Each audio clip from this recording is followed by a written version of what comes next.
दुनिया भर के बाजारों से है कमजोरी के संकेत और शुक्रवार की शानदार तेजी के बाद आज कमजोर शुरुआत के हैं आसार। गिरावट में खुलने के बाद खरीदारी के मौके हैं या फिर करनी चाहिए पोजीशन हल्की। अक्टूबर सीरीज की हो चुकी है शुरुआत और इस हफ्ते की शुरुआत में अब आगे का क्या रहेगा एक्शन होगा फोकस इसी पर। स्वागत है आप सबका शेयर बाजार लाइव में। नमस्कार, मैं हूं अनिल सिंह। नमस्कार, मैं हूं दीपांशु भंडारी। अनिल जी, इन सब में बस एक ही चीज अच्छी दिख रही है सर, वेडनेसडे छुट्टी। हाँ, मिडवीक ट्रेडिंग सेशन है। मिडवीक ट्रेडिंग सेशन इस बार छुट्टियों का तो माहौल ही है बढ़िया। हाँ, हम कुछ सीखते भी नहीं है चाइना से एक्चुअली। हाँ, एक हफ्ता सर। हाँ, मतलब नए साल के वक्त भी एक हफ्ता छुट्टी है, अभी भी एक हफ्ता छुट्टी, मतलब और बीच में भी उनकी आती रहती है। बीच में तो आती जाती रहती है। मेरे ख्याल से साल में 2 बार वो एक हफ्ते की छुट्टी मनाते हैं। और उसके बावजूद देखिए दुनिया में सबसे तेजी से बढ़ने वाली अर्थव्यवस्था रही है कितने समय तक। एग्जैक्टली। इसका मतलब कम काम करने से प्रोडक्टिविटी बढ़ती है। कल हांगकांग बंद है। कल हांगकांग, परसों हमारी छुट्टी है। आज भी एक आध बंद है कोई। आई थिंक कोरिया भी शायद कोरिया बंद है। चलो हम भी परसों एंजॉय करेंगे। नहीं, हाँ परसों हम भी एंजॉय करेंगे। चलिए ठीक है। तो परसों पहले आज का दिन निकाल। आज का तो निकले। कैसे निकलेगा ये तो बताइए। निकलेगा ढीला ढाला ही, और क्या है, गिरते पड़ते खत्म कर देंगे। 3:30 बज जाएगी थोड़ी देर में, आप देखिएगा। अमेरिका में जो महंगाई को लेकर चिंताएं हैं वो चिंताएं अभी भी डाउ में बरकरार है और डाउ 500 अंक लुढ़क कर बंद हुआ है। 2 साल के निचले स्तरों पर है। लेकिन हमारे यहाँ कहीं कोई दूर दूर तक मंदी के संकेत है नहीं। सितंबर में जो गाड़ियों की बिक्री हुई हो पूछिए मत, लाइन लगा कर लोग गाड़ियाँ खरीद रहे हैं।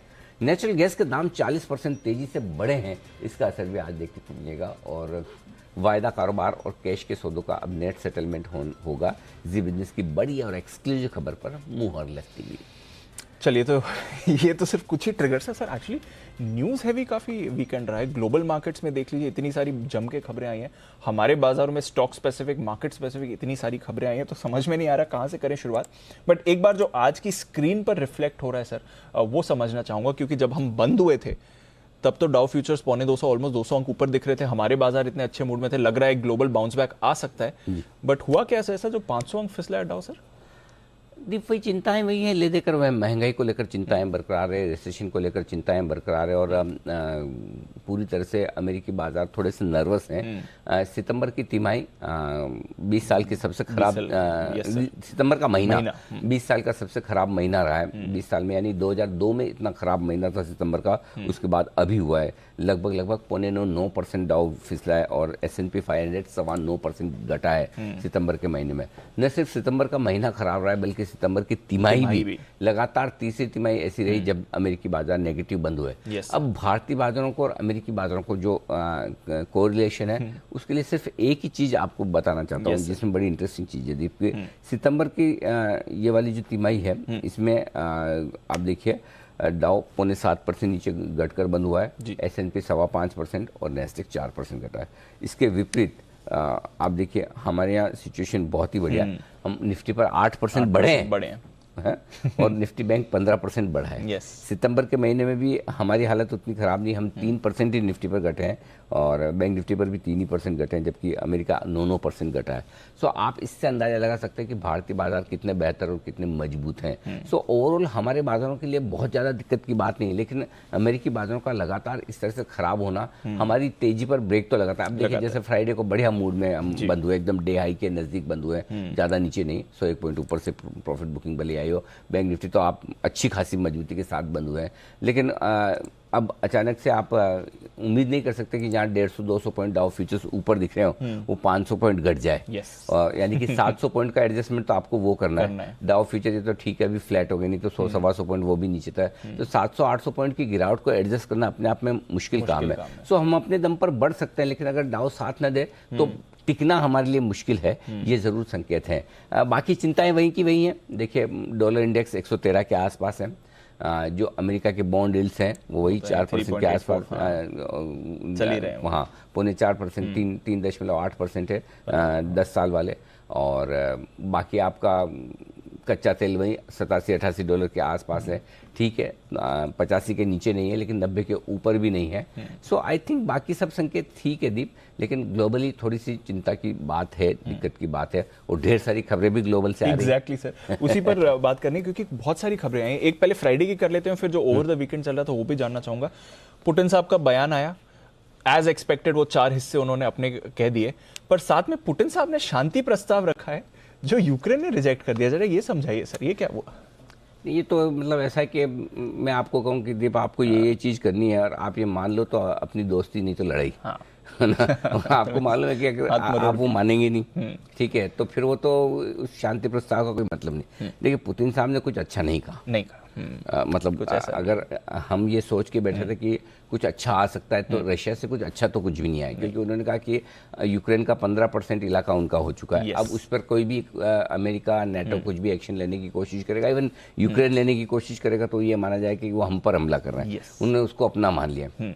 अब इसके साथ साथ जेलेंस्की साहब ने भी यही कहा कि भाई हम बातचीत करने को तैयार है, लेकिन पुतिन से नहीं करेंगे। अब पुतिन से नहीं करोगे तो पुतिन की वाइफ से करेंगे, किससे करेंगे? मतलब करना तो है तो वही है ना। मतलब ये वही वाली बात है, जो बैठा कुर्सी पे उसी तो करनी पड़ेगी। एग्जैक्टली। मतलब इसका मतलब ये कि इनको रशिया का, इनको यूक्रेन का हिस्सा देना नहीं है और उनको बातचीत करके कुछ सेटल करना नहीं है। इस बीच में उन्होंने नेटो की मेंबरशिप के लिए और यूक्रेन ने अप्लाई कर दिया, ठीक है।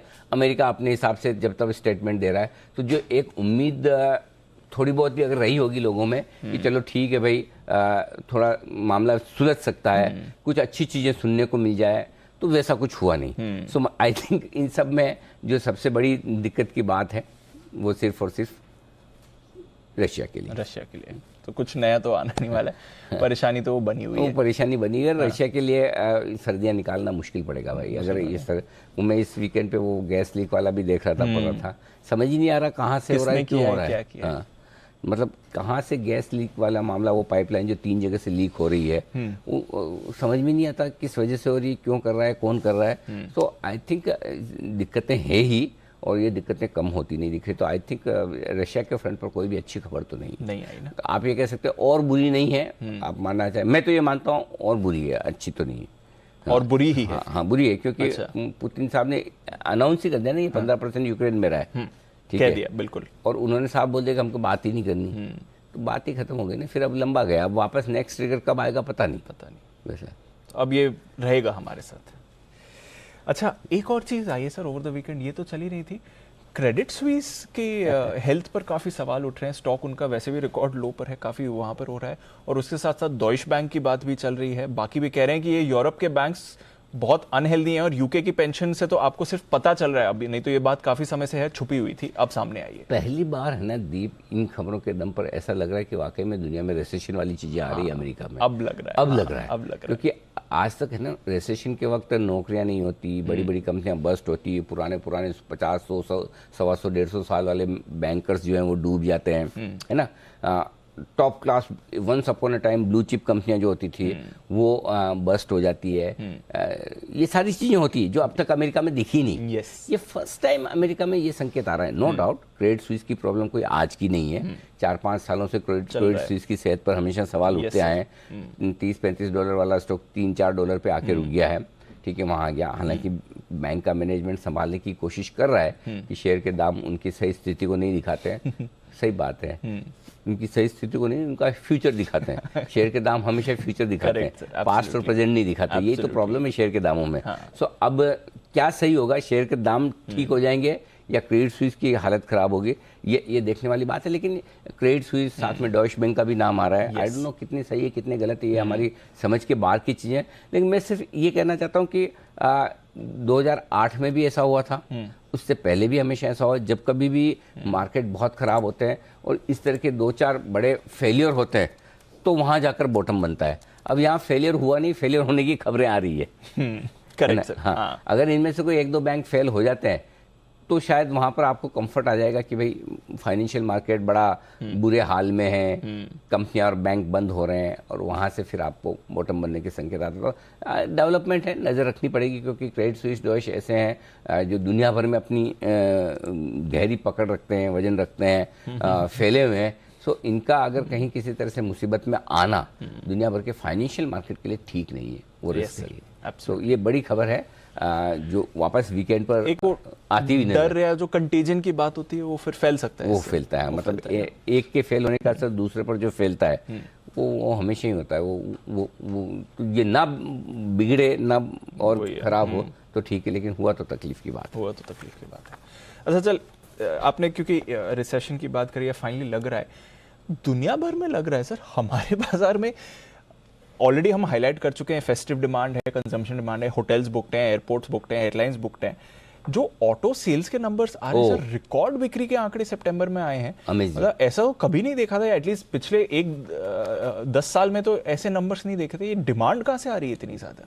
डिमांड दीप ज़्यादा रूरल से दिख रही है, और स्पेशली पूरे ऑटो सेल्स नंबर्स जो इतने मजबूत दिख रहे हैं। मैं 2 कंपनियों का जिक्र करूंगा जो आज आप तरह से, एक तरह से आप ये कह सकते हैं मेरा स्टॉक ऑफ द डे भी है। पहला है आइशर मोटर्स। सबसे मजबूत अगर मुझे आंकड़े कहीं नजर आए तो आइशर मोटर्स के दिख रहे हैं। मतलब 6,600 से ज़्यादा गाड़ियाँ बेचना मतलब कमाल ही है। Hero MotoCorp, even sorry TVS, not hero, TVS दूसरा स्टॉक है जहां नंबर्स बहुत ही मजबूत है। तो टू व्हीलर्स की डिमांड बहुत स्ट्रांग हो रही है, और टू व्हीलर्स की डिमांड जनरली आप टियर 2 टियर 3 सिटीज से इवन और उससे भी निचले शहरों कस्बों से देखते हैं। मैं ये हमेशा मानता हूँ पैसेंजर व्हीकल्स और माफ कीजिए कमर्शियल व्हीकल्स की जो डिमांड होती है वो आपको बिजनेस की सिचुएशन दिखाती है कि बिजनेसेस कैसे चल रहे हैं, इंडस्ट्री कैसे चल रही है। लेकिन टू व्हीलर्स की डिमांड जो होती है ना, वो आपको रूरल इकोनॉमी का एक जायजा देती है कि क्या जितना पैसा हम लोग मुंबई दिल्ली में बैठकर सोचते हैं या बड़े शहरों में बैठकर सोचते हैं, क्या वाकई में गांव कस्बों में तहसील और जिले के लेवल पर भी उतनी ही मजबूती है इकोनॉमी में। वो आपको साफ नजर आता है आइशर में, हीरो मोटोकॉर्प में, टीवीएस मोटर्स में, बजाज ऑटो में। सो आई थिंक नंबर्स बहुत ही स्ट्रॉन्ग है। सो आज आइशर मोटर्स अगर 4-5% बढ़े तो मुझे आश्चर्य नहीं होगा। 4-5 मुझे तो बहुत मजबूत दिखता है। खाली मार्केट का ही मामला ढीला है, अदरवाइज ये नंबर्स बहुत ही जबरदस्त है। और इवेंचुअली मुझे लगता है वापस से 4,500-5,000 ये शेयर हो जाएगा इसका भाव। ये होना ही है इसको, मतलब ये बहुत फॉर्म में आ गया है, बहुत स्ट्रॉन्ग डिमांड है। और इसीलिए हमारी बहुत क्लियर कट थीम है अभी भी, खरीदना है तो सबसे पहले बैंक फिर ऑटो, या बैंक और ऑटो दोनों साथ साथ में। जब किसी दिन कोई खरीद लो, किसी दिन कोई खरीद लो, बट बैंक ऑटो हमारे दोनों ही हमेशा से लीडर रहे। राम लखन बिल्कुल तेजी से, मतलब पूरी तेजी को लीड इन्होंने किया है दोनों ने। तो संभालने का काम अभी भी करते 100% करेंगे, 100% करेंगे। चलिए, तो एटलीस्ट एक जगह तो है जो ब्राइट स्पॉट दिख रहा है इस समय, ऑटोज पर रखेगी नजर।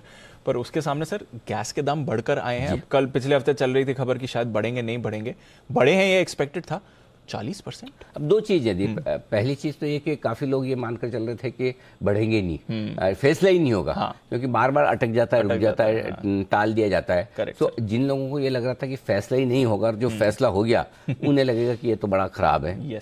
हालांकि थोड़ा बहुत रिएक्शन स्टॉक्स में आ चुका था। अगर आप शुक्रवार को देखें तो एमजीएल, आईजीएल, गुजरात गैस, ये सारे के सारे स्टॉक्स कमजोरी के साथ बंद हुए, और कमजोरी भी अच्छी खासी थी। तो शायद थोड़ा अंदाजा लग चुका था बाजार को कि इनके दाम घटने वाले। आप तीनों स्टॉक देखेंगे आपको समझ में आएगा किस तरह से कमजोरी के साथ दिन के लो पॉइंट के आसपास बंद हुए एमजीएल वगैरह। तो उस हिसाब से डेफिनेटली प्राइस एक्शन ये दिखा रहा है। और जबकि बाजार मजबूत थे जी, पूरे बाजार के अगेंस्ट गैस स्टॉक ही चल रहे थे, तो ये प्राइसेस बढ़ेंगे। मुझे लगता काफी तक डिस्काउंट हो चुका था। अब कितना बढ़ेंगे उसमें $9 से $10 के बीच की उम्मीद लगाई जा रही थी, और आया है $8.5 के आसपास, $8.6। 40% अपने आप में बड़ा आंकड़ा दिखता है, लेकिन उम्मीद उससे भी कहीं ज्यादा थी। तो 5 से सीधा 10 होने का चक्कर था। तो उस हिसाब से देखा जाए तो उतने ज्यादा नहीं बढ़े। समझ गया। और उसके ऊपर से स्टॉक का रिएक्शन क्या, उसके बाद अब स्टॉक्स रिकवर हो सकते हैं। एमजीएल, आईजीएल, गुजरात गैस पर मैं बहुत क्लियर कट व्यू नहीं रख रहा, क्योंकि अब एकदम शॉर्ट टर्म ट्रिगर्स आप देखेंगे तो लगता है कि रिकवर हो जाने चाहिए। लेकिन उससे बेहतर फिर मेरे लिए ये है ओएनजीसी और ऑयल इंडिया, ये 2 स्टॉक लॉन्ग करने के लिए परफेक्ट है। अगर आप तेजी करना ही चाहते हैं तो फिर यहाँ पर ज़्यादा है। बाकी गैस स्टॉक्स में जो एमजीएल, आईजीएल, गुजरात गैस में आप वेट एंड वॉच वाली सिचुएशन में रहें, बाजार की पोजीशंस को एडजस्ट होने दें। बाजार का मूड माहौल भी ढीला है, अगर तेज होता तो शायद बोल भी देते शॉर्ट कवरिंग आ सकती है। सो आई डोंट नो उसका रिएक्शन किस तरह का हो सकता है, ऑनेस्टली मुझे समझ नहीं आ रहा, तो मैं उसमें वेट एंड वॉच वाली सिचुएशन में रखूँगा। हाँ, लेकिन ओएनजीसी, ऑयल इंडिया थोड़ा बढ़ सकते हैं, उनके लिए पॉजिटिव भी है। और ओएनजीसी के लिए वो विंडफॉल टैक्स भी घटा है, और विंडफॉल टैक्स भी घटा, लेकिन ओएनजीसी के लिए ये गैस के दाम आप सोच सकते हो कितना फायदा है। 20% इनका प्रॉफिट बढ़ेगा। 20% ओएनजीसी का प्रॉफिट बढ़ना छोटी बात नहीं, बड़ी चीज है, बड़ी बात है, बड़ी बात है। और कच्चा तेल भी अब देखो आप 85-90 की रेंज में आ गया, घट के भी कितना घट जाएगा, 70 हो जाएगा। ऐसे देखा जाए तो ओएनजीसी के लिए अब सारी बुरी चीजें प्राइसिंग हो रही हैं। भाव 200 वाला 125 रुपए, तो मुझे मेरा फोकस ओएनजीसी पे ज्यादा रहेगा आज। ओएनजीसी पे ज्यादा रखना, बिल्कुल। चलिए, तो ओएनजीसी, ऑयल इंडिया, इन पर रखेंगे नजर, end of course gas distribution और बाकी सारी सेक्टर्स जो यूज करते हैं इंक्लूडिंग फर्टिलाइजर, और उसके लिए फैक्ट का मैनेजमेंट भी आज हमारे साथ जुड़ने वाला है। अब आते हैं हमारे बाजार पर सर। इतने पॉजिटिव मूड से गए थे फ्राइडे को, लगा कि चलो सीरीज की अच्छी शुरुआत हो गई है, महीना अच्छे से बंद हो रहा है, वीकेंड अच्छा जाएगा। सब रिवर्स दिख रहा है आज स्क्रीन पर, कैसे देख रहे हैं सर? ठीक है दी, पार्ट ऑफ लाइफ है ये, न तो पहली बार हुआ है ना आखिरी बार हुआ है। मतलब और ऑनेस्टली जिस लेवल की क्लोजिंग मिली है, उस क्लोजिंग को लेकर हमने भी शुक्रवार को ये कहा था कि आप लॉन्ग पोजीशन बनाकर जाइए। 60% चांसेस लॉन्ग के साइड में फेवर में है। ग्लोबल अनिश्चितताओं के हिसाब से आपको अगर हेजिंग करनी तो हेजिंग कर लीजिए। हेजिंग देखिए क्या होता है, आपको 1% से ज्यादा का बड़ा मूव आए उसके लिए हेजिंग करनी है। तो यानी कि अगर आपको निफ्टी को 150-200 पॉइंट ऊपर या नीचे की तरफ खुलता है, उतना तो आप लेकर जाएंगे रिस्क। अगर उससे ज्यादा की रिस्क के लिए हेजिंग करना हो तो ठीक है, अदरवाइज अगर आप 50-100 पॉइंट के रिस्क के लिए भी हेजिंग करेंगे ना, तो आप पैसा ही नहीं बना पाएंगे। अगर आपके फेवर में भी आया मार्केट, समझो आपने सोचा तेजी होगी, 50-100 पॉइंट की रिस्क के लिए आपने हेजिंग है, तो उतने पैसे आपके हेजिंग में लग जाएंगे। सो आई थिंक जब तक 150-200 पॉइंट की रेंज में नीचे खुलता है तब तक आप कंफर्टेबल है। उसके नीचे गिरने पर ही आपको एक बड़ा फॉल वाला या बड़ा वाला डर होना चाहिए। जहाँ तक हमारे बाजारों का सवाल है, ठीक है, एक कम से कम आपके लिए एक अच्छी बात जो हुई मैं बता दूं। पहली चीज, अभी भी कोई एक दिन में लॉन्ग पोजीशन उतनी ज़्यादा नहीं बन गई कि आपको चिंता है कि भाई और ये क्या हो गया, क्योंकि एफआईएस की इंडेक्स लॉन्ग पोजीशन 13 से 16% ही हुई है। ठीक है ना, 350 पॉइंट आपका निफ्टी बढ़ा है, 1000 पॉइंट आपका बैंक निफ्टी बढ़ा है, लेकिन ऐसा नहीं कि इंडेक्स लॉन्ग पोजीशन बहुत जरूरत से ज़्यादा बढ़ गई कि अब जगह नहीं है। पहली चीज़। दूसरी चीज़ अच्छी जो हुई शुक्रवार को कि आप 17,100 पर बंद हुए। 17,750 का लो भी इस फॉल का आपने शुक्रवार को ही बनाया था। तो आप वहां से 250 पॉइंट 350 पॉइंट ऊपर है। तो कम से कम एक कंफर्ट है आपको कि पिछले हफ्ते का लो आसानी से जल्दी से नहीं टूटेगा, है ना। 37,400 का लो आपने बैंक निफ्टी पर बनाया, 37,368। सो और वहां से आप बंद हुए 1200-1300 पॉइंट ऊपर, 1300 पॉइंट। तो कम से कम आपके लिए एक कंफर्ट तो है ना, कुशन हो गया। अगर कुशन हो गया, यही अगर आपके नीचे बंद हुए होते और आप एकदम से देख के ऐसे डर जाए, सो आई थिंक थोड़ी कमजोरी रहेगी, पैनिक। एक ही चीज है दीप, अभी तक आपने पिछले हफ्ते जो देखा वो प्राइस वाइज करेक्शन था। अब ये जो सेंटेंस है ये काम का है सबसे ज्यादा। पिछले हफ्ते हमने प्राइस वाइज करेक्शन देख लिया, 18,100 से हम आ गए 17,750 पर। ठीक है, 16,750 पे, यानी कि आपकी करीबन 1350 पॉइंट का करेक्शन ऊपर से हो गया। अब आपको देखना पड़ेगा टाइम वाइज करेक्शन। अब क्या होगा, जिसने लिया है या जो लेने की कोशिश कर रहा है उनको लगता है वी शेप रिकवरी आनी चाहिए। हो सकता है वी शेप रिकवरी ना आए, यू शेप रिकवरी आए, थोड़ा वक्त यहाँ पर बिताने की कोशिश करे बाजार, इस बात की संभावनाएं बनेगी। देखिए, अमेरिका भी कोई बंद नहीं हो रहा, 3 क्वार्टर से नेगेटिव है, चौथे क्वार्टर में लॉ ऑफ एवरेजेस वहां पे भी काम करता है। करेक्ट। सितंबर का महीना 9-10% का हो गया, इसका मतलब ये नहीं कि हर महीने 9-10% घटेंगे। और अगर घटना ही है तो फिर तो क्या बचना है, फिर तो सभी खराब होना है। बिल्कुल करेक्ट। सो आई थिंक कोई बहुत पैनिक करने की जरूरत नहीं है, बहुत घबराने की जरूरत है। अपना जो पुराना फॉर्मूला नवरात्रि वाला चल रहा है कि हर 1% पे 9 बार आपको पैसा लगाना है, वो फॉर्मूले पे बने रहिए। पिछले हफ्ते आपने लगाया है पैसा, फिर से आपका एक आध और इंस्टॉलमेंट अगर आपको लगाना है नीचे में लगा सकते हैं। तो मुझे नहीं लगता कोई डरने घबराने की जरूरत है। सिर्फ हो सकता है थोड़ा सा आपको समय बिताना पड़े, 2-4-5 दिन देखना पड़े कि निफ्टी बहुत ऊपर जा रहा है, 17,200-300 पे जाके ऊपर रुक जाता है, नीचे 16,700, 16,800, 16,900 की रेंज में आता है तो वहाँ सपोर्ट ले लेता है। सो आई थिंक इस रेंज में थोड़ा सा टाइम पास करने की कोशिश हम करेंगे, उतना ही है बस। तो अब थोड़ा रेंज में, हाँ, कोई अमेरिका कोई 500 पॉइंट घट गया है, उससे डर नहीं है मुझे डर नहीं है। समझ गया, हाँ समझ गया, ठीक है। तो डरना नहीं है, लेवल्स को रिस्पेक्ट करना है, थोड़ा कंसोलिडेशन के मूड में बाजार। बताएं सर, फिर आज का ट्रेड सेटअप समझते हैं, आज का सेटअप देखते हैं क्या। ग्लोबल नेगेटिव, एफआई का न्यूट्रल है, डीआई पॉजिटिव है, एफएनओ न्यूट्रल है, सेंटीमेंट थोड़ा कॉशियस सावधानी भरा है, और ट्रेंड है पॉजिटिव। अभी भी 16,800 के नीचे बंद नहीं हुई तब तक पॉजिटिव है, होल्ड कर लिया। निफ्टी 16,950, 16,975 आपके लिए है सपोर्ट जोन, 16,750 से 16,850 मजबूत खरीदारी की जगह आज के लिए। तो ज्यादा संभावना है कि हम 16,950, 975 के आसपास खुलकर फिर देखें कहाँ जाना है। ऊपर की तरफ 17,100, 17,200 आपके लिए रुकावट की पहली जगह है, 17,300 से 17,325 की रेंज है प्रॉफिट बुकिंग करने के लिए आज से ऊपर की तरफ। अगर आजकल में वापस से पहुंचे तो, और पहुंच सकते हैं, बहुत ज़्यादा आश्चर्य मत कीजिएगा, पहुंच सकते हैं। हाँ ठीक है। हाँ, मैंने वीकेंड पे अच्छे से योगा वोगा किया है, तनाव मुक्त होकर आया हूँ। मुझे कहीं कोई ऐसा बहुत पैनिक वाली सिचुएशन नहीं दिखती। थोड़ा सा समय लग सकता है, पैनिक नहीं है। जो सिर्फ दिक्कत सिर्फ उन्हीं लोगों को आएगी जो ये सोच के गए थे कि सोमवार को एक गैप से ऊपर मिलेगा, हमको 50-75 100 पॉइंट ऊपर मिलेगा, वही निराश होंगे, बाकी कोई निराश नहीं होगा। बाकी और उनका होना वाजिब है, आपने ऊपर से ज़्यादा नहीं खुल रहा, बट अदरवाइज कोई पैनिक वाली बात नहीं। ठीक है। बैंक निफ्टी 38,200 38,375 तुरंत प्रवाह से आपके लिए करेगा सपोर्ट का काम। इसके नीचे थोड़ा सा दूर है रेंज 37,550 37,750 की स्ट्रॉन्ग बाय जोन है, इस रेंज में आएगा तो लेना ही लेना है। ऊपर की तरफ 38,625 38,800 हल्की फुल्की रुकावट की जगह 38,625 पे आप शुक्रवार को बंद हुए थे। 38,800 का शुक्रवार का हाई है, पहली रुकावट की जगह यहां बनती है, पार करके टिके तो 38,900 से 39,050 तक जाने की कोशिश बाजार की हो सकती है। अब आइए सपोर्ट लेवल दे दूं, 17,095 पर आप निफ्टी पर बंद हुए, पहला सपोर्ट है 17,025 17,000 16,975 और 16,950। ये 75 पॉइंट की रेंज में हर 25 पॉइंट पर सपोर्ट है आपके लिए। इसके ठीक नीचे फिर सीधा 100 पॉइंट पर आता है और वो है 16,850 16,825 दो मीडियम लेवल है, 16,750 का फाइनल सपोर्ट लेवल। ऊपर 17,100 मैंने इसलिए गिन लिया कि 17,095 पर हम बंद हुए, वहीं पर पहला रुकावट का लेवल है, चूंकि गैप से खुल जाएंगे तो 17,175 17,200 दो मीडियम लेवल है, 17,300 17,325 बड़े लेवल के तौर पर, 5 ही लेवल ऊपर की तरफ। ठीक है सर। बैंक निफ्टी 38,625 के आसपास आप बंद हुए हैं। पहला सपोर्ट जो आपका बनेगा 38,375 38,300 और 38,200, ये 3 विजिबल सपोर्ट है, ये आज दिखने चाहिए स्क्रीन पर। इसके नीचे देखते हैं और कमजोर हुआ तो वो 38,050 है दीप। इसके ठीक बाद सीधा आप देखिए 300 पॉइंट पहले कोई खास सपोर्ट है नहीं, फिर 37,750 650 550 ये सारे मजबूत खरीदारी के लेवल आपके बनकर निकल कर आते हैं बैंक निफ्टी पर। क्योंकि हमने पहला सपोर्ट 38,375 पर लिया तो रुकावट के लिए जो पहली जगह है वो 38,500 होगी, राइट। 38,500 38,625 दो ऊपर के लेवल हैं, 38,800 ये भी शुक्रवार का हाई लेवल है, ये तो तीनों विजिबल लेवल है आपके लिए। 38,900 39,050 और 39,200 तक की और हायर रेंज आपके लिए बैंक निफ्टी पर बनती है। Understood sir.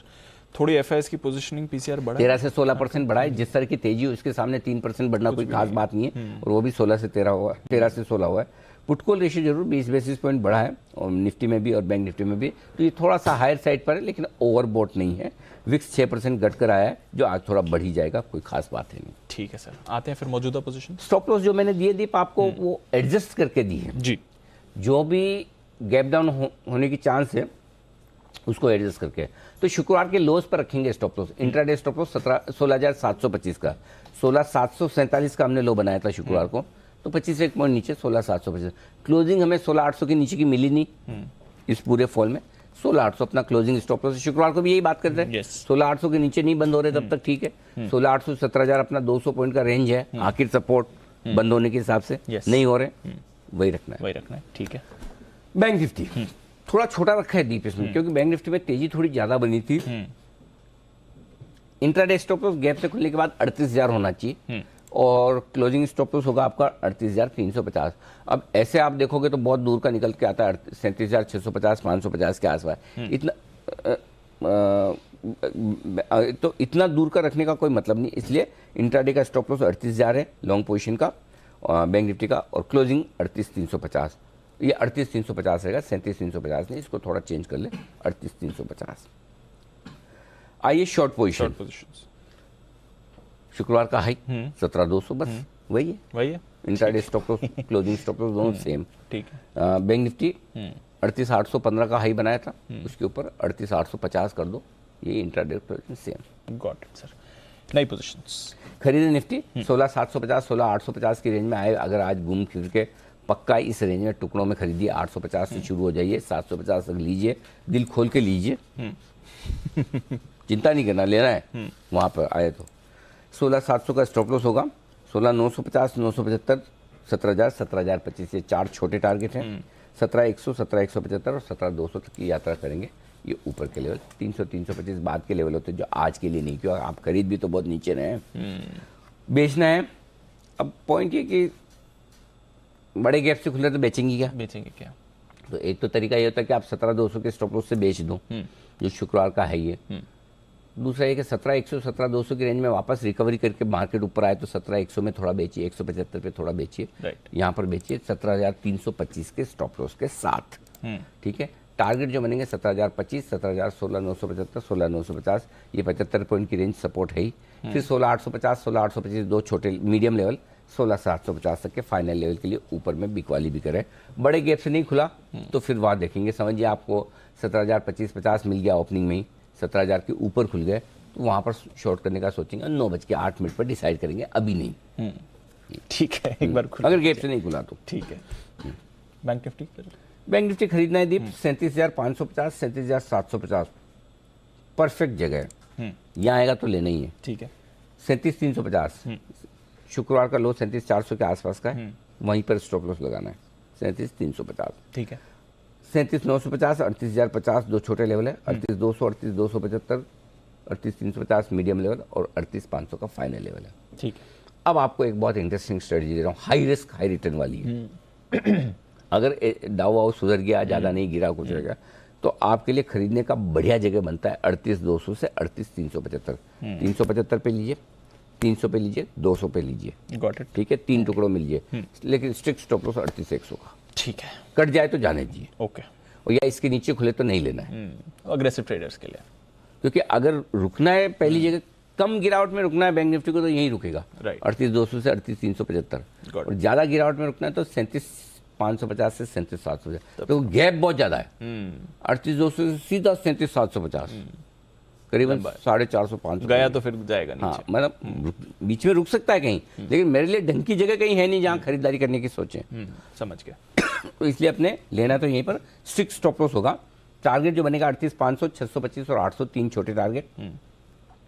38,900, 39,050 medium target, 39,125, 39,200 final target के लिए। जो लोग बेचना चाहते हैं कल की क्लोजिंग, आई मीन शुक्रवार की क्लोजिंग और शुक्रवार के हाई की रेंज में बेचें। 38,625 से 38,800 की रेंज में आने पर जरूर एक बार शॉर्ट किया जा सकता है। यहाँ भी स्टॉप लॉस 38,900 का होगा। आज मैंने बैंक निफ्टी में स्टॉप लॉस नजदीक के ज़्यादा रखे हैं, ताकि क्या है कि अगर मार्केट पलटी मार दे तो आपको नुकसान ज़्यादा नहीं होना चाहिए, इस लिहाज से ये दिखा है। टारगेट जो बनेंगे 38,500, 375 और 38,300, ये तीन छोटे टारगेट हैं। 38,200, 38,050 मीडियम टारगेट, 37,750, 650 और 37,550 तक के फाइनल टारगेट के लिए करनी है आपको बिकवाली। समझ गया सर। चलिए, तो ये आपके लिए सारे लेवल्स और पूरे की पूरी स्ट्रैटेजी लेवल्स के हिसाब से अग्रेसिव ट्रेडर्स के लिए मौका है बैंक निफ्टी पर। अब थोड़ा डेटा भी समझाएं सर। फंड एक्शन पहले दिन अच्छी खरीदारी हुई है फ्यूचर्स में, लेकिन कैश में नहीं। कैश में अभी भी एफआईएस बेच रहे हैं। 1565 करोड़ की बिकवाली ठीक ठाक सा आंकड़ा है। साइज कम हुई है, 3,000 करोड़ प्लस से 1,500 करोड़ में आया। सामने 750 करोड़ के इंडेक्स फ्यूचर्स खरीदे, कुछ शॉर्ट कवरिंग और कुछ फ्रेश खरीदारी। 1,550 करोड़ के उन्होंने खरीदे हैं स्टॉक फ्यूचर्स। तो ऐसे नेट देखेंगे दीप, तो स्टॉक्स में जितने कैश में बेचे उतने ही फ्यूचर्स खरीदे, तो नेट जीरो है। इंडेक्स थोड़ी बहुत शॉर्ट कवरिंग, थोड़ी बहुत खरीदारी हुई, इसलिए डेटा आज एफआईएस के मैंने रखे हैं न्यूट्रल। ठीक है। लोकल फंड दम लगा के खरीद रहे 3,250 करोड़ के, और सितंबर के महीने में पैसे भी ढेर सारे आए, फिर से वापस पैसे आ रहे हैं। बढ़िया, थोड़ा मार्केट ठीक होता है ना, पैसे आ जाते हैं। बिल्कुल अच्छी बात क्या है दीप, अच्छी बात है कि सितंबर के महीने में बाजार चले नहीं, फिर भी नेट इन्फ्लो है। करेक्ट। ये भरोसा है इंडियन इन्वेस्टर्स का हमारी इकोनॉमी पर, बाजार पर, तो अच्छी बात है, डेटा बुरे नहीं है। जहाँ तक बाकी वायदा कारोबार का डेटा का सवाल है, एक ही इंपॉर्टेंट लेवल है दीप, वो है 16,700, जहाँ पर 50 लाख शेयरों का ओपन इंटरेस्ट है निफ्टी में, और उसमें से 32 लाख शेयर जुड़े हैं शुक्रवार को पहले दिन। हाईएस्ट ओपन इंटरेस्ट भी है। जो 16,700 आपके लिए बड़ा सपोर्ट का लेवल है। 17,000 रस्सा कशी वाला मेक और ब्रेक लेवल है। सीरीज का पहले ही दिन था शुक्रवार को, इसलिए बहुत ज़्यादा पोजीशंस है नहीं, और बैंक निफ्टी में तो डेटा बहुत ही कम है, डिस्कस करने लायक है नहीं। ठीक है, चलिए, तो ये आपके लिए पूरी की पूरी आज की स्ट्रैटेजी। गैप डाउन है, उसके बाद क्या करना है ये इंपॉर्टेंट रहेगा। अच्छी बात है कि निचले स्तरों से थोड़ा संभला हुआ आपको दिख रहा है एसजीएक्स निफ्टी। डाउ फ्यूचर्स एकदम सपाट है, बट हाँ, नैस्डैक फ्यूचर्स आज फिर से परेशानी दिखा रहा है। %0.5 से ज़्यादा की गिरावट अभी भी यहाँ पर आपको दिख रही है। आइए फिर डालते हैं नजर आज की सारी खबरें, और काफ़ी सारी खबरें आई हैं ओवर द वीकेंड। कुशल, साथ ही अरमान और नुपुर हमारे साथ हैं तैयार। कुशल, पहले आपसे ही करते हैं शुरुआत। इतने सारे अपडेट्स आए हैं, खबरें आई हैं, बताएं कहाँ से करनी है शुरुआत में। बिल्कुल, अपडेट में काफ़ी सारे हैं, ऑटो सेल्स रिव्यू पर भी हम चर्चा करेंगे, बट सबसे पहले आज के लिए नाइका, इस पर नज़र रखिए। बोनस शेयर जारी करने पर कंपनी की बोर्ड बैठक होने वाली है। साथ ही आईडीबीआई ये फोकस में रहेगा, क्योंकि विनिवेश को लेकर जो कोर ग्रुप ऑफ सेक्रेटरीज हैं उनकी आज 11:30 बजे बैठक होने वाली है एक्सप्रेशन ऑफ इंटरेस्ट को लेकर। साथ ही सामवर्धन मदरसन बोनस शेयर जो इन्होंने जारी किए थे, इसकी एक्स डेट है। सुजलोन एनर्जी की भी राइट्स इशू की आज की ही एक्स डेट है। चीन के बाजार तो डेफिनेटली आज से 7 अक्टूबर तक बंद रहेंगे, पर साथ साथ ऑटो सेल्स यहाँ पर नंबर्स काफ़ी शानदार आते हुए दिख रहे हैं। अक्रॉस सेगमेंट्स हमें नंबर्स काफ़ी बेहतर रहे हैं। इनफैक्ट मारुति 104% बढ़कर 1,76,306 यूनिट्स यहाँ पर सितंबर महीने में कंपनी ने बेचे हैं, almost in line with estimates. Tata Motors भी लगभग 48,000 यूनिट्स का हमारा अनुमान था, 47,654 यूनिट्स यहाँ पर बेचे गए हैं। टू व्हीलर्स खासकर ये एक सरप्राइज पैक था इस महीने के ऑटो बिक्री आंकड़ों में, जिसमें हीरो मोटोकॉर्प 5,20,000 यूनिट्स कंपनी ने बेचे हैं। लगभग हमारा अनुमान 5 लाख यूनिट्स का था, जबकि पिछले साल से हम काफ़ी गिरावट एक्सपेक्ट करके चल रहे थे 5,30,000 यूनिट्स के मुकाबले। टीवीएस मोटर्स यहाँ पर भी नंबर्स काफ़ी बेहतर साइड पर है, 3,61,729 यूनिट्स कंपनी ने बेचे हैं। हमारा अनुमान 3,60,000 का था। और अगर आप आइशर मोटर्स, रॉयल एनफील्ड की बात करें, तो यहाँ पर ये क्लियर कट आउट परफॉर्मर निकल कर आया है। लगभग 82,100 यूनिट्स कंपनी ने बेचे हैं। हमारा अनुमान 77,000 यूनिट्स का ही था। जहाँ तक कमर्शियल व्हीकल्स की बात है, VCV सेगमेंट में अगेन आइशर मोटर्स ने ही आउट परफॉर्म किया है, जहाँ पर 9% की ग्रोथ के साथ 6,631 यूनिट्स कंपनी ने बेचे हैं। स्ट्रीट का अनुमान था 6,000 यूनिट्स का। अशोक लेलैंड यहाँ पर भी आउट परफॉर्मेंस है, 15,500 यूनिट्स का एस्टिमेट था, 17,550 यूनिट्स बेचे गए हैं। और टाटा मोटर्स यहाँ पर एज पर एस्टिमेट्स नंबर्स आए हैं 34,890 यूनिट्स का, हमारा अनुमान 34,800 यूनिट्स का था। और अंत में ट्रैक्टर सेगमेंट से एस्कॉर्ट्स ने काफ़ी अच्छी आउट परफॉर्मेंस दिखाई है। हाईएस्ट एवर सितंबर सेल्स इन्होंने भी क्लॉक इन किए हैं 12,232 यूनिट्स पर, पिछले साल के मुकाबले लगभग 40% की ग्रोथ रही है। ओके, तो ऑटो सेल्स तो दमदार रहे हैं, जैसे हम चर्चा भी कर रहे थे। आज इन स्टॉक्स पर रहेगी नजर। अरमान, मॉर्निंग बताएं कौन सी खबरें हैं आपके पास? जी, ONGC, oil India, Reliance industries, Chennai petro, MRPL पर ध्यान रखिएगा, क्योंकि सरकार ने जो कच्चे तेल पर विंडफॉल टैक्स है वो 10,500 प्रति टन से घटाकर 8,000 प्रति टन कर दिया है। उसी के साथ साथ डीजल पर अगर आप देखेंगे, एक्सपोर्ट ड्यूटी जो 10 रुपये प्रति लीटर से घटाकर 5 रुपये प्रति लीटर कर दी है। और अगर आप एयरलाइन स्टॉक्स पर ध्यान रखिएगा, क्योंकि जो ATF पर 5 रुपये प्रति लीटर का टैक्स है उसे पूरी तरह हटाकर नील कर दिया है। Mumbai based real estate companies पर भी ध्यान रखिएगा, जिसमें ओबरॉय रियल्टी, गोदरेज प्रॉपर्टीज और आप दूसरे स्टॉक्स भी देखेंगे तो वहाँ पर क्योंकि बढ़िया जो है सितंबर के डाटा आता हुआ दिखे हैं। अगर मुंबई में अगर आप सितंबर महीने में प्रॉपर्टी का रजिस्ट्रेशन 11% वाई आधार पर बढ़ के आया है, और अगस्त के अगर कंपैरिजन करेंगे पिछले महीने के हिसाब से वो भी 1% बढ़ के आ रहा है, जो भी रिकॉर्ड स्तर पर था। रेट हाइक्स हैं बहुत सारे बैंक्स में, जिसमें SBI, PNB, HDFC, LIC housing finance, IB housing, उन्होंने सब 0.5% जो है वो रेट हाइक लिया है।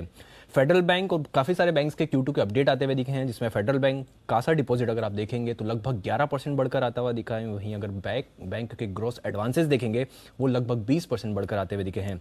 कर्नाटका बैंक ग्रॉस एडवांसेस में लगभग 10% की बढ़ोतरी है। वहीं अगर आप कासा की बात करेंगे तो लगभग 13% की आपको वहाँ पर बढ़ोतरी आती हुई दिखी है। CSB बैंक ग्रॉस एडवांसेस लगभग 24% जो है वो बढ़कर आते हुए दिखे हैं। वहीं अगर डिपॉजिट्स की बात करेंगे तो वहाँ पर भी 10% की बढ़ोतरी। और अंत में करूर वैश्य बैंक की अगर बात करेंगे तो वहाँ पर भी डिपॉजिट्स में लगभग 13% की बढ़ोतरी हुई है, और एडवांसेस की अगर बात करेंगे वहाँ पर भी 16% की आपको बढ़ोतरी दिखेगी।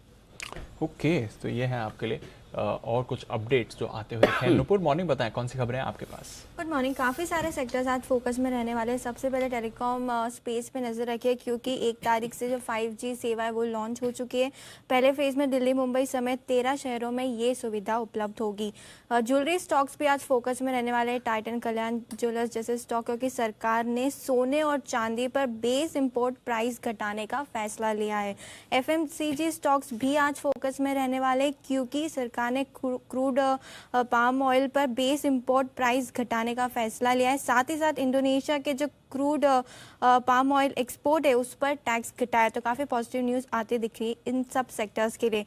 जाइडस लाइफ साइंसेज, जहां पे कंपनी को सिडिफेल के लिए US FDA से अब मंजूरी फाइनल वाली मिल चुकी है। इसकी जो सालाना बिक्री है US में वो करीबन 6.5 करोड़ के आसपास की है। लुपिन भी आज फोकस में, क्योंकि अंकलेश्वर मैन्युफैक्चरिंग फैसिलिटी को US FDA से EIR मिलते दिखा है। 16 अगस्त से 19 अगस्त तक ये इंस्पेक्शन वहाँ पे किया गया था। कर्नेक्स माइक्रो सिस्टम सिस्टम्स और केसी इंटरनेशनल का जो कंसोर्शियम है उन्हें एक प्रोजेक्ट मिलता नजर आया 255 करोड़ के प्रोजेक्ट के लिए। अब कंपनी को LOA मिला है, तो पॉजिटिव न्यूज़ आती दिखी है कंपनी के लिए। लिखिता इंफ्रास्ट्रक्चर आज फोकस में क्योंकि कंपनी को एक नया ऑर्डर मिला 177 करोड़ का, ये ऑर्डर कंपनी को मिलता नजर आया। और MOIL भी आज फोकस में क्योंकि जो प्रोडक्ट्स के दाम है वहाँ पर उन्होंने 10% की कटौती ली है। ओके, तो ये हैं आपके लिए सारी खबरें, बट खबरें बाकी हैं कुछ और जो कुशल फिर से बता रहे हैं। कुशल बताइए।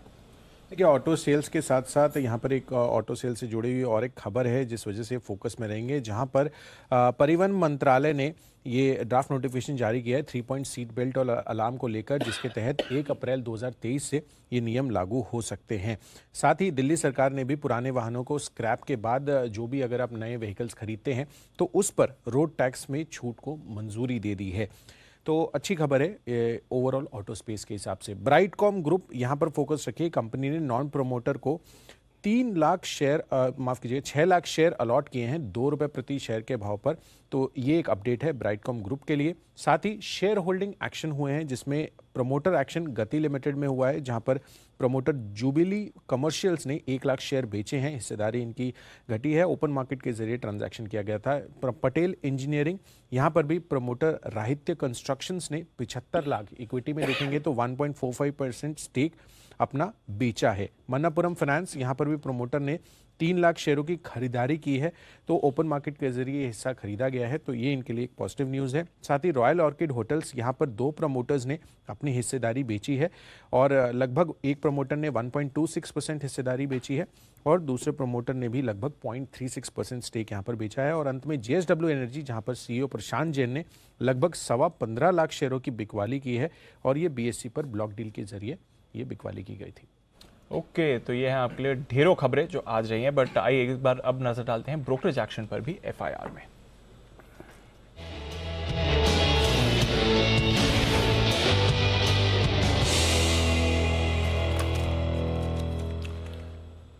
मॉर्निंग आशीष, बताएं क्या कह रही हैं आज की? दीपांशु, आज रिपोर्ट्स मेरे पास कुछ ज़्यादा कन्विंसिंग है नहीं, नॉर्मल रिएटरेट व्यू वाली ज़्यादा रिपोर्ट्स आई मेरे पास। तो फिर कोई बात नहीं, थोड़ी बहुत बता देता हूँ। उनमें से मैंने चुन ली है सर।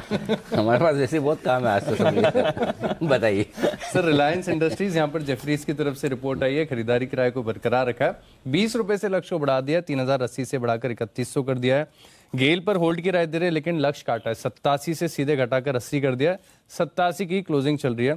इसके अलावा अगर आप देखें तो डिलीवरी यहाँ पर इंटरेस्टिंग रिपोर्ट्स आ रही हैं। थोड़ी देर पहले कवरेज आई थी सिटी की तरफ से खरीदारी किराए के साथ, अब इन्होंने लक्ष्य काटा है, 740 से घटाकर 688 कर दिया है। हालांकि स्टॉक चल रहा है 583 पे, लेकिन कमेंट्री अगर आप देखें तो ठीक ठाक, ये बढ़िया कह रहे हैं कि फेस्टिव सीजन के चलते ई-कॉमर्स की सेल्स बढ़ रही है, तो इनके वॉल्यूम्स में भी इजाफा देखने को मिलेगा। साइंट यहाँ पर भी नजर रखनी है। मॉर्गन स्टैनली ने अंडरवेट की रेटिंग को बरकरार रखा है, 700 रुपए के लक्ष्य के लिए 793 की क्लोजिंग चल रही है। और अंत में सीमेंट स्टॉक्स ऐसे हैं जहां पर आपको खास फोकस करके चलना चाहिए, क्योंकि डीलर चेक किया जेफरीज ने और इसके हिसाब से मालूम पड़ रहा है कि मंथ ऑन मंथ आधार पर देखें तो कीमतें 3% ऊपर हैं, क्वार्टरली एवरेज के हिसाब से भी देखें तो 1% ऊपर है। स्टॉक 2 इन्हें पसंद आते हैं। अल्ट्राटेक सीमेंट है, खरीदारी किराए के साथ 6255 की क्लोजिंग, 8000 का बड़ा लक्ष्य। श्री सीमेंट यहाँ पर नौमेरा खरीदारी किराए माफ कीजिएगा न्यूट्रल की रेटिंग दे रहे, 22500 के लक्ष्य है।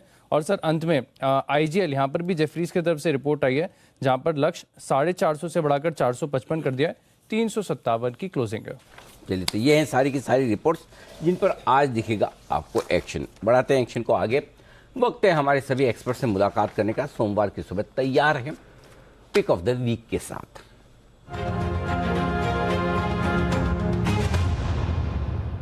अंशल जी, सुप्रभात, करें शुरुआत। सुप्रभात अनिल जी, सुप्रभात दीपांशु। पहले तो अनिल जी आपको, दीपांशु को, सारे जी बिजनेस के व्यूअर्स को, को पैनलिस्ट को अष्टमी की हार्दिक शुभकामनाएं। और अनिल जी, मेरा जो पिक ऑफ द वीक है वो वही है जो कुणाल जी का शुक्रवार को पिक ऑफ द सीरीज था, ग्रेन्यूल्स के साथ जाऊंगा मैं। 330, 330 का स्टॉप लॉस है, 370 का टारगेट है और ग्रेन्यूल्स है मेरा pick of the week. Granules है वो स्टॉक जहां पर खरीदारी करने की राय। सुमित जी, गुड मॉर्निंग, बताएं सर आपकी pick of the week. Good morning Anil ji, good morning. Anil ji, pick of the week के तौर पे मुझे ऐसा लग रहा है कि सीमेंट सेक्टर के ऊपर वॉच रखना है, सीमेंट सेक्टर के ऊपर नजर रखना है। आज कोई भी डीप अगर सीमेंट सेक्टर में आता है तो लोअर लेवल्स पे सीमेंट स्टॉक्स में खरीदारी करें। अल्ट्राटेक सीमेंट मेरे को यहाँ पे बढ़िया लग रहा है, तो अल्ट्राटेक सीमेंट इस हफ्ते के लिए खरीदारी करके चलने का सलाह रहेगा।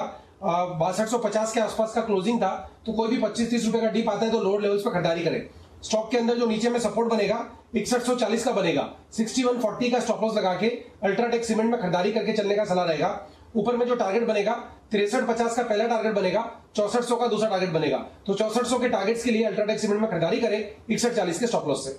न्योमरा की तरफ से एक बेहतरीन रिपोर्ट आई है अल्ट्राटेक पर। उन्होंने टारगेट आज 8000 का रखा है अल्ट्राटेक पर, तो ये एक अच्छी रिपोर्ट भी है। और साथ ही साथ जेफरीज ने भी जो रिपोर्ट दी है सीमेंट सेक्टर के आउटलुक को लेकर, वो भी बड़ी मजबूत नजर आ रही। तो दो दमदार रिपोर्ट्स आज सीमेंट सेक्टर के लिए है, तो आज की कमजोरी में यहां पर करें focus. Kunal ji good morning, स्वागत है आपका, बताएं sir pick of the week. Anil ji good morning आपको, गुड मॉर्निंग दीपांशु को। और अनिल जी मेरी ओर से आप सभी लोगों को दुर्गा अष्टमी की अनेकों ढेरों अशेष शुभकामनाएं अनिल जी। और अनिल जी एक सवाल था आपसे। जी सर। अनिल जी देखिए, मैं तो उम्मीद कर रहा था कि आपका कोई वीडियो या तस्वीरें आएंगी, आप मूवी थिएटर में गरबा करते हुए पाए जाएंगे। लेकिन अनिल जी आप तो ये कहीं पर जंगलों में चले गए अनिल जी, वहां समाधि लगा रहे थे। अनिल जी इतनी तपस्या करके अनिल जी किससे काबू में लाना चाहते हैं अनिल जी? बैंक निफ्टी को काबू में लाने के लिए इतनी तपस्या? नहीं, निफ्टी बैंक निफ्टी तो काबू में ही है, डाउ वाउ को काबू में लाना है। अमेरिका वाले काबू में नहीं आ रहे, बाकी हमारी तो समस्या ही नहीं। आप आज भी देखिए मुश्किल से 125-150 अगर इतनी तपस्या नहीं की होती तो 250-300 नीचे होता है SGX पे।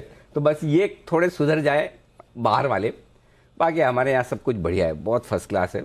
और आप कहीं भी जाओ, जो बसीन साहब कहते हैं ना कि पैर रखने की जगह नहीं है, बस वैसे याद। अच्छा भाई दे बसीन साहब से याद आया, हमारे दर्शकों को बता दूं कि कल सुबह 8:30 बजे से बसीन साहब हमारे साथ होंगे। कल लंबी इनिंग खेलने वाले हैं बसीन साहब, और कल स्टूडियो में भी होंगे, मुंबई आ रहे हैं वो। तो कल सुबह 8:30 बजे से 11 बजे तक बसीन साहब आपको मिलेंगे जी बिजनेस पर। और उन्होंने कहा कि मैं विशेष नवरात्रि के 9 शेयर अपने शेयर करने के लिए आ रहा हूँ। तो पूरे 8:30 से 11 के बीच में आपको समय समय पर बसीन साहब की तरफ से 9 बेहतरीन पिक्स भी मिलेगी। लेकिन आइए उससे पहले इस हफ्ते का बेहतरीन शेयर जान लिया जाए कुणाल जी से। कुणाल जी बताएं सर। अनिल जी देखिए, मेरी खरीदारी की राय है और खरीदना है BHEL यानी कि भेल पर खरीदारी की राय है। अब इसमें देखिए अनिल जी, हमने शुक्रवार को बड़ा अच्छा मोमेंटम देखा। ये एक हाई कन्विक्शन कॉल है। तो जिस तरह का स्ट्रक्चर बना हुआ है और जिस तरह सरकारी कंपनियों में दोबारा रिन्यूड एक्शन देखने को मिल रहा है, मुझे लगता है कि BHEL में भी बड़ी तेजी बनेगी। यहाँ पर 2 रुपया नीचे 58 रुपए पर एक स्टॉप लॉस रख लें। पहला टारगेट 64 रुपए का और इवेंचुअल टारगेट 67 रुपीज का। तो 67 के टारगेट के लिए खरीदारी करनी है BHEL। तो ये है आपके लिए BHEL पर खरीदारी करने की राय। हिमांशु जी सुप्रभात, बताएं sir pick of the day. सुप्रभात अनिल जी, सुप्रभात दीप, सभी को सुप्रभात, दुर्गाष्टमी की शुभकामनाएं। Anil ji pick of the week के लिए स्टॉक है भारती एयरटेल, जिसने मंथली क्वार्टरली चार्ट्स पर एक अच्छा शानदार ब्रेकआउट दिया है। पिछले हफ्ते 799 के आसपास का क्लोज है और मुझे लगता है कि 860 रुपए तक के टारगेट इस हफ्ते में देखने को मिलेंगे। तो 780 के स्टॉप लॉस के साथ भारतीय एयरटेल मेरी तरफ से पिक ऑफ द वीक है। लेकिन अनिल जी क्योंकि नई तिमाही की शुरुआत हुई है, तो मुझे लगता है कि यहाँ पर पिक ऑफ द क्वार्टर भी एक बनती है। और उसके लिए मैं जो स्टॉक ढूंढ कर लाया हूँ वो वही है जिसका जिक्र अभी कुणाल जी ने किया है। तो पिक ऑफ द क्वार्टर रहेगा BHEL यानी कि Bharat heavy electricals limited. Anil ji chart structure बहुत ही प्रॉमिसिंग बनता हुआ नजर आ रहा है। 54-55 रुपए के ऊपर की वीकली क्लोजिंग ये कंफर्म कर रही है कि जो करेक्टिव साइकिल थी वो यहाँ पूरी हुई है। तो पूरे क्वार्टर के लिए BHEL खरीदारी करके चलने की सलाह रहेगी as a pick of the quarter. 80 रुपए का एक इमीडिएट पहला टारगेट रहेगा, दूसरा टारगेट 92 रुपए का। और अगर ये टारगेट मीट आउट होते हैं अनिल जी तो तीसरा 125 रुपए तक का भी टारगेट, जो कि यहाँ से लगभग दुगना टारगेट है। तो भारत हैवी इलेक्ट्रिकल मेरी तरफ से पिक ऑफ द क्वार्टर रहेगी। 51 रुपए के नीचे का यहाँ पर एक क्लोजिंग बेसिस पर स्टॉप लॉस रखना है और किसी भी गिरावट में 56-57 तक इसमें खरीदारी करके चलने की सलाह। ओके, तो भारतीय एयरटेल तो पिक ऑफ द वीक है और पिक ऑफ द क्वार्टर है आपके पूरे 3 महीने के लिए भेल। तो फिर ये बताएं हिमांशु जी, ये अक्टूबर महीने ने आपका क्या बिगाड़ा? पिक ऑफ द मंथ क्यों नहीं है? और ये अक्टूबर से लेकर मार्च तक के लिए जो बाकी के 6 महीने बचे हैं वो भी दो। पिक ऑफ द 6 मंथ्स क्यों नहीं है? बिल्कुल, मतलब करना है तो इंसाफ बराबर ऐसा होना चाहिए ना, बराबर है। आपकी मर्जी से खाली आपने एक पिक ऑफ द क्वार्टर दिया, बाकी का क्या? अनिल जी देखिए, अक्टूबर की जहां तक सवाल है वो pick of the series already पिछले हफ्ते शेयर हो चुकी है। और बाकी फिर अनिल जी जनवरी में देखेंगे नए साल के लिए पूरी पिक्स। अच्छा, मतलब जनवरी तक आपका काम करने का इरादा नहीं है। ओके, बंसल जी आपको कुछ सलाह देना चाहते हैं? जी बंसल जी। अनिल जी, हिमांशु जी को सलाह नहीं। अनिल जी, हिमांशु जी तो जानते हैं अनिल जी, अज्ञानी थोड़े से अनिल जी आप हो रखे हैं, क्योंकि आप इस लाइन के नहीं अनिल जी। देखिए, नवरात्रि खत्म हो रहे हैं, आज अष्टमी है, कल रामनवमी, फिर दुशहरा। हाँ। तो अनिल जी क्वार्टर का समय आ रहा है, तो हिमांशु जी को भी हमारे जैसे क्वार्टर याद आ रहा है अनिल जी, इसलिए पिक ऑफ द क्वार्टर है अनिल जी। अच्छा, ओह माय गॉड, इस एंगल से तो बिल्कुल ये बात तो सही, इस मामले में लॉजिक तो अज्ञानी अलग ही है, है। हाँ। जो कुछ थोड़ा बहुत मतलब सुन के सीखा है, देखा तो वो अभी भी नहीं है, जो कुछ सुन के सीखा आप ही से सुना है सर। बहुत बढ़िया। तो ये है भारती एयरटेल, जहां पर खरीदारी करने की राय, और भेल है जहां खरीदारी करने की राय। मोदी जी सुप्रभात, बताएं sir. Good morning Anil ji, good morning Deep. Pick of the week पे हमने चुना है टाटा कंज्यूमर। टाटा कंज्यूमर में यहाँ पे बड़ा अपसाइड मूव देखने को मिल सकता है। स्टॉक में करेक्शन हुआ, एक हेल्दी करेक्शन में स्टॉक कंसोलिडेशन में, उस कंसोलिडेशन में स्टॉक में inverse head and shoulder pattern बनाया, जिसका ब्रेकआउट हमने फ्राइडे के सेशन में देखा था। हमें लग रहा है अब यहाँ से रैली और स्ट्रेच हो सकती है। 840 के टारगेट्स के लिए, 840 के टारगेट्स के लिए टाटा कंज्यूमर को लॉन्ग करके चलेंगे। स्टॉप लॉस रहेगा 780 का। के 780 का स्टॉप लॉस, 840 का टारगेट। आइए, जैन साहब भी हैं हमारे साथ तैयार। जैन साहब सुप्रभात, बताएं सर इस हफ्ते का आपकी पसंद का शेयर। बिल्कुल, वेरी गुड मॉर्निंग अनिल जी। लास्ट हफ्ता मेरे लिए तो बहुत हैपनिंग था, और आशु जी इस बार वीकेंड पे आके गए हैं फ्राइडे को, तो मैं इंटैक्ट हूँ, मेरी तेजी और सब कुछ इंटैक्ट है, घबराना नहीं है। लोगों को बहुत डर लग रहा था कहीं उनके इंस्टिंक्ट नहीं आ जाए मेरे में, बट यस, पहले तो विकास जी, शुभम जी, जय और सिद्धार्थ से मिले थे बॉम्बे में, फिर भसीन जी को दिल्ली में, और इस बार आशु जी को जयपुर में। पूरा हैपनिंग वीक था। सो काफी तो कुछ किया ही नहीं होगा आपने, तो फिर तो काम तो कुछ किया नहीं होगा आपने। हाँ, सबसे पूछ के ले आया सारे स्टॉक। बताइए। आशु जी वाले स्टॉक नहीं बताऊंगा मैं। जी जी। ओके, सो एनीवेज, मैं वीकेंड का जो शो था, फ्राइडे शो को मैंने सीमेंट पे तेजी दिखाई थी, और आज भी हमारे पैनल पे अल्ट्राटेक की बात हो रही है। तो एसीसी लिमिटेड मुझे लगता है कि बहुत बढ़िया लेवल्स पे है। जो न्यूज आई अडानी गैस की, अडानी की ग्रुप की, उसके बाद करेक्ट होके एक बहुत बढ़िया लेवल पे है, तो ग्रेट पिक टू बाय। और अंबुजा है, एसीसी सारे ही अच्छे लग रहे हैं, पर एसीसी को मैंने पिक किया। दूसरा मैंने प्रेस्टीज एस्टेट्स दिया था, रियल एस्टेट में भी काफी अच्छी तेजी बनी हुई है, माहौल बना हुआ है।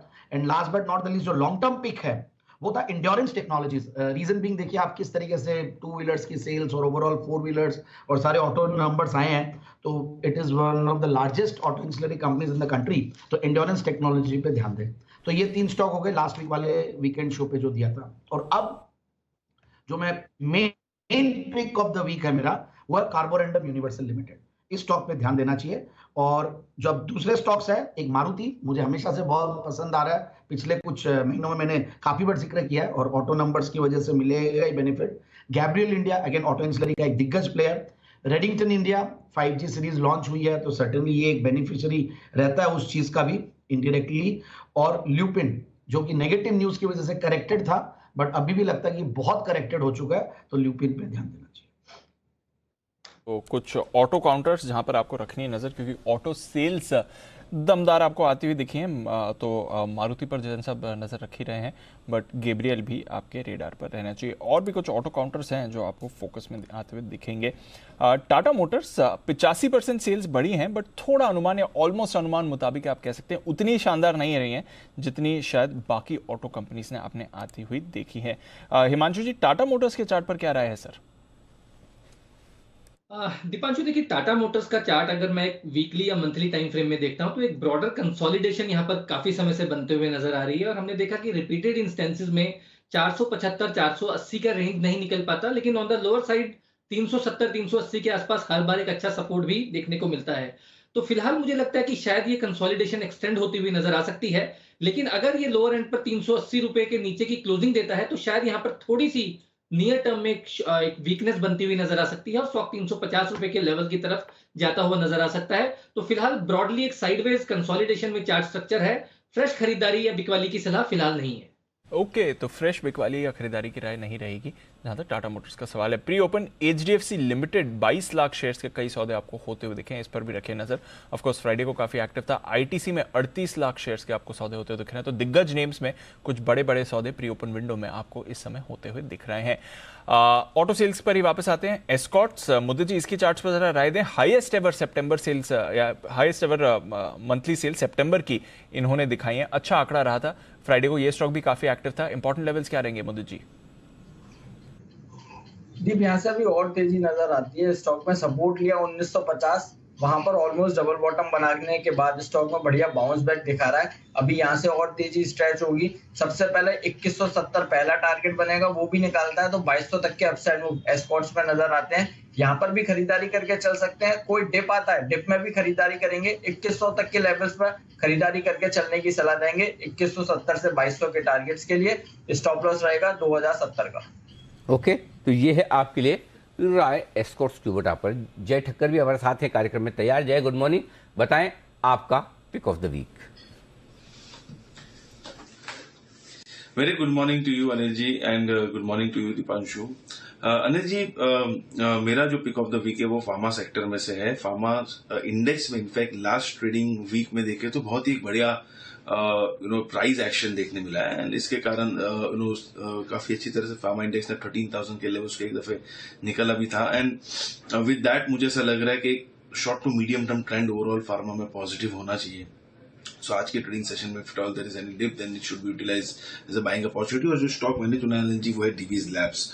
इसमें मेरे जो टारगेट्स ऊपर की तरफ निकल कर आ रहे हैं ये वीक के लिए डेट कम्स टू अराउंड 4,000 का मेरा टारगेट रहेगा ऊपर की तरफ एंड स्टॉप लॉस जो प्लेस करना होगा that would be at 3580 on a closing basis.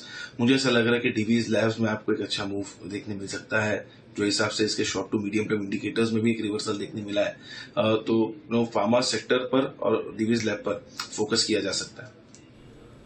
Okay, तो ये है आपके लिए डीवीज लैब, यहां पर खरीदारी करने की राय। 3800, 3900 और 4000 दो टारगेट लेकर चले आप। ये राय जय की तरफ से आती हुई दिख रही। आइए बढ़ते हैं आगे, अब करते हैं शुरुआत फर्स्ट ट्रेड की।